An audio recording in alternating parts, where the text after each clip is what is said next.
Bueno, a continuación lo que vamos a hacer es introducir el importante concepto de diferenciabilidad, la idea de diferenciabilidad. Ya dije en algún momento que esa idea está asociada con el hecho de poder aproximar linealmente algo que no es lineal. Pero bueno, eso es una forma demasiado genérica, ¿no?, de decirlo.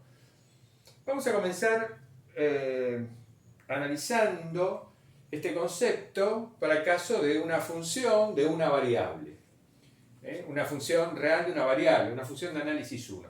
Supongamos que una función de los reales en los reales es derivable en un punto A. En un número real A, esta función es derivable. ¿Qué significa eso? Bueno, significa, por supuesto, que existe este límite, que es por definición la derivada de la función f en el punto A. El límite para h tendiendo a 0 de este cociente incremental.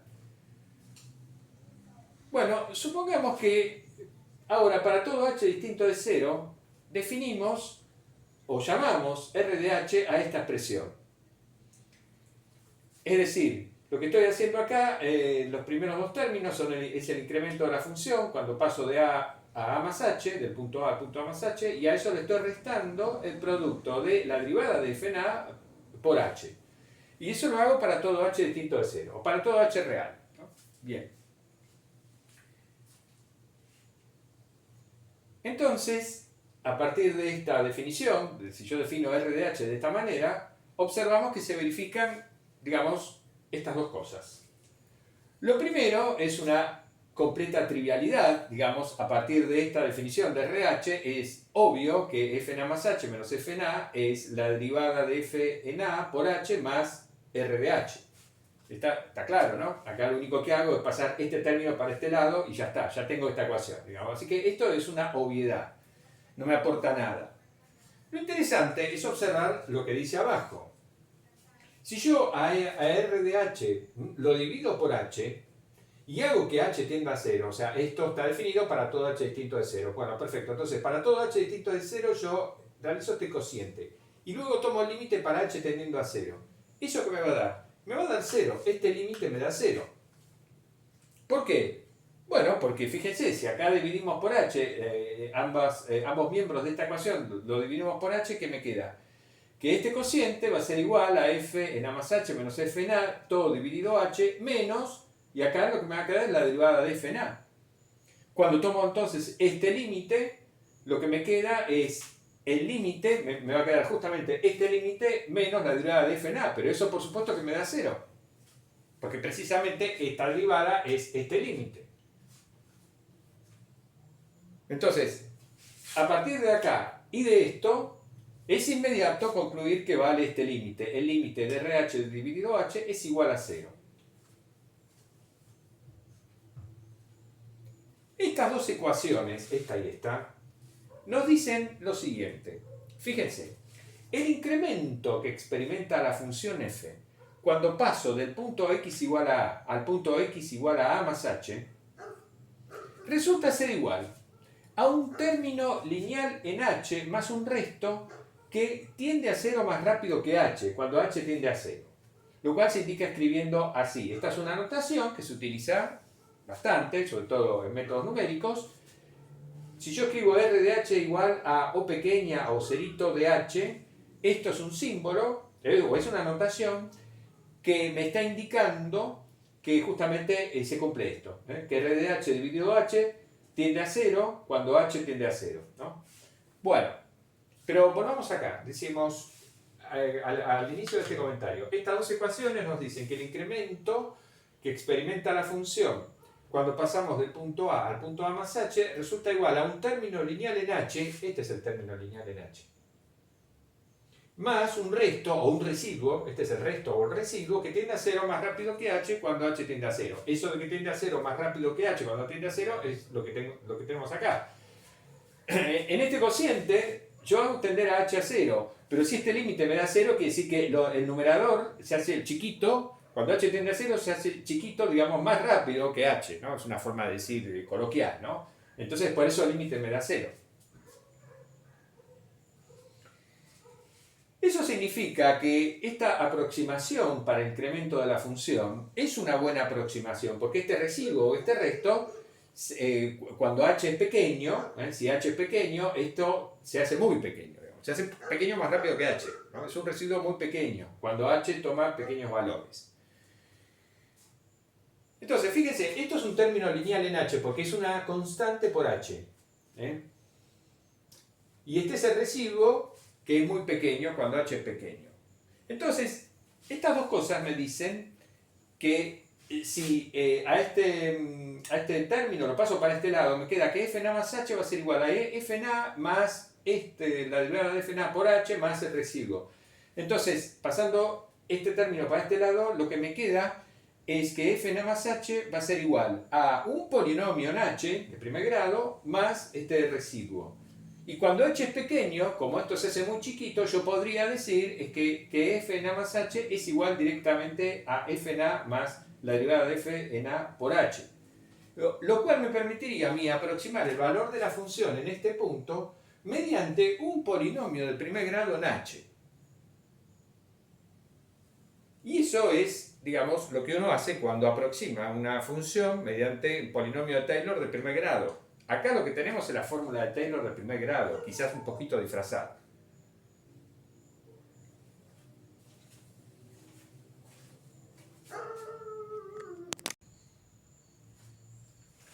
Bueno, entonces, como decíamos recién, de estas dos condiciones que se cumplen por el hecho de ser la función f derivable en el punto A, se deduce que podemos utilizar esta aproximación. El incremento de la función lo podemos aproximar por este término lineal en h.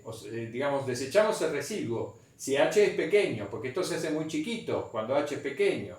Entonces, pasando este término para este lado, podemos decir que el valor de la función en un punto cercano al punto A es aproximadamente igual al valor de la función en A más el producto de la derivada de fna por h, cuando h es pequeño. Entonces acá tenemos una aproximación. Estamos aproximando a la función cerca del punto A mediante un polinomio de primer grado en h. Este dibujo ilustra la idea que estamos describiendo, ¿no es cierto? Supongamos que la gráfica de la función f fuera esta curva roja, ¿no? Vamos a situar el punto A acá, con lo cual este punto es el punto A f de A. Si el incremento h es esto, entonces A más h se sitúa aquí. Y este es el valor, esto es el valor de la función en A más h. Entonces, el valor del incremento de la función cuando paso de A más h es esta longitud. Es fna más h menos fna, es esta longitud. Esta longitud que tenemos acá, fíjense, digamos, esta es la recta tangente a la gráfica de f en el punto A, fna. Por lo tanto, esta es la recta que pasa por este punto y cuya pendiente es la derivada de f en A. Entonces, ¿qué ocurre? Como esto es h y como esta recta tiene pendiente derivada de fna, esta longitud es el producto de la derivada de fna por h. Entonces, esta longitud es este producto, es este término que tenemos acá, con lo cual este segmento representa el residuo. Porque precisamente este segmento, la longitud de este segmento es la diferencia entre el incremento de la función y este término, ¿tá? Es decir, es el residuo. Y acá en el dibujo uno, digamos, percibe la idea de que si h tiende a 0, es decir, si este punto se acerca al punto A, ¿no es cierto? Este segmentito se va a hacer muy pequeño, más rápido, digamos así, que digamos que la forma en que la rapidez de crecimiento de h, ¿no? Si h se va haciendo pequeño, esto se hace más pequeño, más rápido. Entonces, ahí está expresada esta idea, la idea de este límite. Ilustrada, digamos, la idea de ese límite. Acá hay que aclarar lo siguiente, digamos, esto es una buena aproximación buena o razonable, precisamente porque se cumple esto, porque si no se cumpliera esto, digamos, la aproximación no tendría ninguna utilidad. Si yo acá en lugar de poner la derivada de fna, pongo cualquier otra constante, pongo 5, por ejemplo, pongo fna más h menos fna es igual a 5 por h más el residuo. Bueno, pero ese residuo ya no va a cumplir esta condición. y digamos, estaría reemplazando esta recta por, no sé, una recta de pendiente 5, así que pasaría por acá y evidentemente no me serviría para nada, digamos, no sería ninguna buena aproximación esta, la que ya estaría tomando, si en lugar de poner la derivada acá pongo cualquier otra cosa. Cualquier cosa es igual a cualquier otra más el error, entonces, digamos, la gracia cuando uno va a utilizar una aproximación está relacionada con cómo se comporta el error precisamente, el residuo. Bueno, y acá, en este ejemplo, aprovechamos esta idea, utilizamos esta idea para calcular de manera aproximada la raíz cuadrada de 4,15, por ejemplo.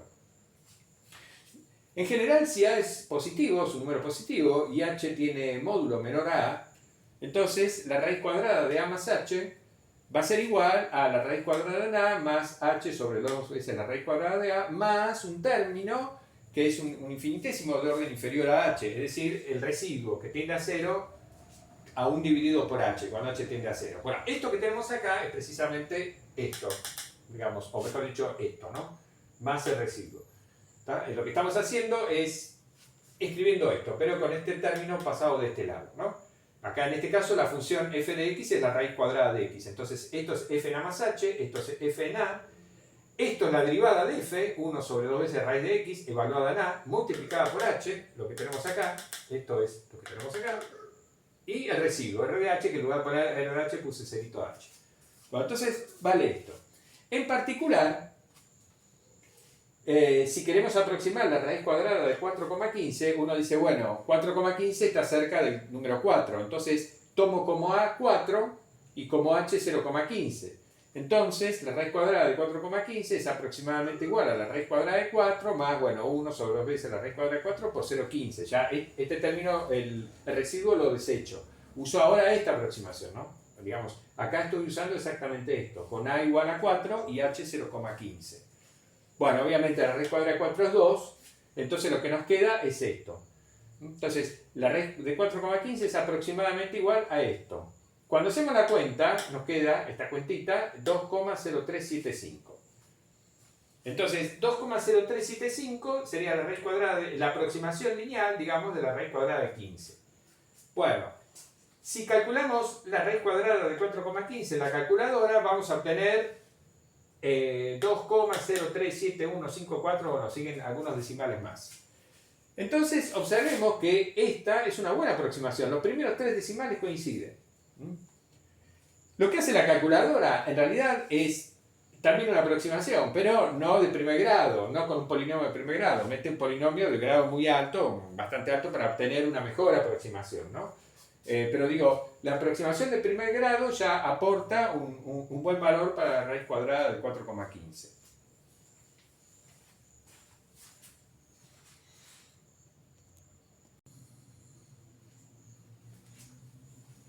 Bueno, y ahora, guiándonos por el análisis que hicimos para funciones de una variable, para funciones de los reales en los reales, vamos a tratar de pensar cómo sería, cómo debería formularse la idea de diferenciabilidad en un punto para una función general de análisis 2, para una función con valores vectoriales que depende de varias variables reales.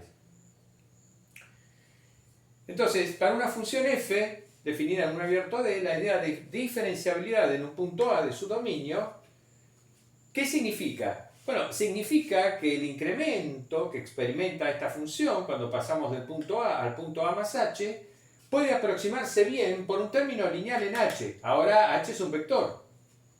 Cuando h es un vector de norma pequeña, es decir, cuando este punto es un punto cercano al punto A. Esa es la idea, ¿no? La idea que vimos para una función de una variable, bueno, llevada a caso de una función de varias variables con valores vectoriales, es decir, a la función de del tipo más general que podemos pensar, bueno, esa idea, digamos, expresa eso, ¿no? Que el incremento de la función puede aproximarse bien por un término lineal en h cuando h es pequeño. Bueno, ¿qué quiere decir que puede aproximarse bien? Bueno, que puede aproximarse bien sería esto. Es la misma idea que vimos para funciones de una variable llevada a este caso. Sería que el incremento de la función es un término lineal en h, que lo llamamos t de h, más un residuo, pero cuando h tiende a 0, este residuo debe tender a 0 más rápido que h, que es lo que dice este cociente. Entonces, lo que estamos escribiendo acá es la definición formal de función diferenciable para análisis 2. Una función f, definida en un dominio abierto D, se dice diferenciable en cierto punto A de su dominio, si existe alguna transformación lineal t de Rn a Rm, de modo que f en a más h menos f en a, es decir, el incremento de la función cuando pasamos de a más h, resulta ser igual a t de h, es decir, un término lineal en h, más un residuo que cumple esa condición de tangencia. Digamos, la idea de tangencia está ahí. Esta entonces es la definición de función diferenciable, la definición más general que podemos pensar, ¿no?, para una función en análisis 2. Estas dos condiciones se pueden resumir de una sola forma, escribiendo esto. Digamos, este límite es equivalente a estas dos cosas, fíjense, ¿no? Equivalentemente, esto se expresa diciendo que el límite para h tendiendo a 0, bueno, de este cociente es el vector nulo. Acá observamos lo siguiente, ¿no? F, el conjunto de llegada de f es Rm. Lo que tenemos acá en el numerador es un vector en Rm. T es una transformación lineal que va de Rn a Rm. Estamos multiplicando este vector por 1 sobre la norma de h, ¿no?, y tomando el límite. Entonces, este es el vector nulo en Rn y este es el vector nulo en Rm. Lo mismo acá, digamos, estos son dos vectores en Rm, entonces en este cociente el residuo es un vector en Rm. Y este es el vector nulo en Rm entonces, ¿no? Bien, pero decíamos, la condición de diferenciabilidad la podemos expresar directamente así, como este límite. Ese límite tiene que valer 0 para que la función f sea diferenciable en el punto A, por definición, digamos, ¿no? Por definición f es diferenciable en el punto A si solo si existe una transformación lineal t para la cual pasa esto. Bueno, entonces acá lo primero que uno tiene que preguntarse es lo siguiente. Vimos en las pizarras anteriores que para una función de análisis 1 bastaba que esa función fuera derivable en un punto A. Si existía la derivada de esa función en un punto A, entonces ya automáticamente esa función cumplía el concepto de diferenciabilidad en el punto A, es decir, pasaba esto, ¿no? Lo vimos. Acá la transformación lineal t, ¿quién era? Era multiplicar h directamente por la derivada de f en a, ¿no? T en h era la derivada de f en a por h, ¿no?, en el caso de una función de una variable. T es una transformación lineal de r a r, bueno, definida de esa forma. Pero digo, si f es derivable en el punto A, si una función de los reales en los reales es derivable en el punto A, automáticamente se cumple esto y por lo tanto es diferenciable. Bueno, ¿qué habrá que pedirle a una función de análisis 2 para que sea diferenciable, para que cumpla esto? ¿Qué habrá que pedirle? ¿Alcanzará con el hecho de que existan las derivadas parciales de f y de sus funciones coordenadas, mejor dicho, que existan las derivadas parciales de f y de sus eventuales funciones coordenadas en el punto A, para poder garantizar que pueda construirse una transformación lineal así y que se cumpla esto? La respuesta es que no. No alcanza con eso. El hecho de que existan las derivadas parciales de f en el punto A no me garantiza que se cumpla la condición de diferenciabilidad. Eso hay que agregarlo más. Después vamos a ver condiciones necesarias y suficientes para que una función sea diferenciable.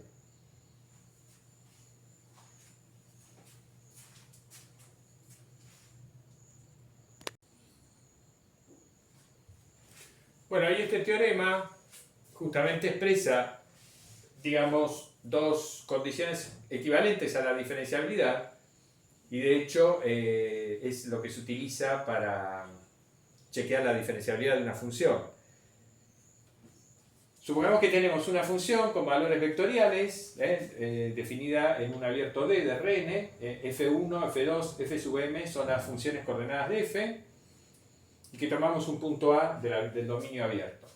Bueno, resultan entonces equivalentes estas dos afirmaciones.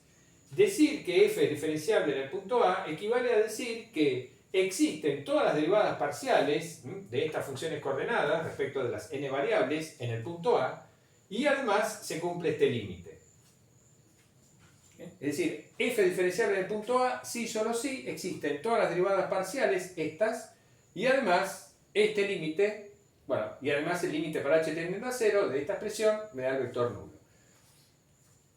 Acá, lo que tenemos acá es la matriz jacobiana de f en A. Recordemos cómo se define la matriz jacobiana de una función vectorial. La matriz jacobiana, digamos, el coeficiente IJ de la matriz jacobiana de f en A es precisamente esto que tenemos acá, la derivada parcial de f sub i respecto de xj. Dicho de otra manera, las filas de la matriz jacobiana de f en A son los gradientes de las funciones coordenadas. La primera fila es el gradiente de f1, la segunda fila el gradiente de f2, la última fila el gradiente de fm, ¿no? Esa es la matriz jacobiana de f en A. Es una matriz real m por n. Si f es una función que va de Rn a Rm, la matriz jacobiana es una matriz m por n. La estoy multiplicando acá por un vector, por el vector h que está en Rn, ¿no es cierto? Y entonces esto es un vector en Rm, lo mismo que esto y esto, ¿no? Todo eso es coherente, digamos, las dimensiones de este vector es coherente con el conjunto de llegada de la función f. Bueno, estamos diciendo que este límite entonces vale 0, ¿no? Bueno, entonces este teorema establece la equivalencia, dice que estas dos afirmaciones son equivalentes, se cumple A si solo si se cumple B. Entonces para demostrarlo hay que demostrar que A implica B y que B implica A. La demostración de que A implica B es un poco más larga, la vamos a dejar para el próximo video. Acá vamos a demostrar que B implica A. La demostración B implica A es muy sencilla, es casi una trivialidad decir que B implica A. ¿Por qué? Porque yo para mostrar que f es diferenciable en el punto A, tengo que exhibir una transformación lineal de Rn a Rm que cumpla este mismo límite, pero poniendo acá t de A. Bueno, pero precisamente entonces, definiendo la transformación lineal de Rn a Rm de esta forma, ya que se cumple B, tengo la matriz jacobiana. Entonces puedo definir la transformación lineal t de esta forma, es decir, tomo como t. Mi transformación lineal T es la transformación cuya matriz en las bases canónicas es la matriz jacobiana, precisamente. Bueno, como se cumple este límite, entonces, reemplazando acá por T de H, se cumple el mismo límite, obviamente, y entonces se cumple la definición de diferenciabilidad, ¿no? Tomando esta T, tengo que se cumple la definición de diferenciabilidad de f en el punto A y por lo tanto se cumple A.